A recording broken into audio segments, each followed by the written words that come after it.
Tila nagkaroon ng romantic evening stroll ang rumored couple na sina Kim Chiu at Paulo Avellino sa Vancouver, Canada. Ayon sa isang source, ibinahagi nito ang larawan kung saan makikitang magkasabay naglalakad ang dalawa sa paligid ng Pacific Coliseum, ang venue ng nalalapit na ASAP Vancouver show. Di umano, kuha raw ang larawan kinagabihan ng kanilang pagdating at halatang nag-e-enjoy lang sina Kim at Paulo sa malamig na simoy ng hangin habang tila nagsi-sightseeing.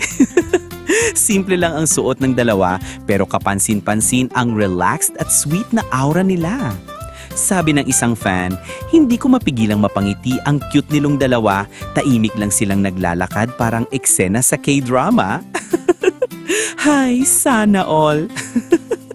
Marami tuloy ang hinilig ng makita ito online. May mga nagkomento pa ng, kung ganyan ang date sa abroad, sana all may pa-evening walk. Habang ang iba na may nagsabing, kahit sa malayo, dala pa rin nila yung chemistry nila sa Pilipinas.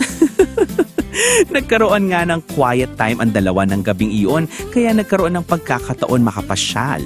Sabi pa ng isang insider, after ng mahabang biyahe, gusto lang nilang mag-relax at huminga ng malamig na hangin. Wala namang masama kung magkasama sila. Magaan ang samahan at halatang comfortable sa isa't isa.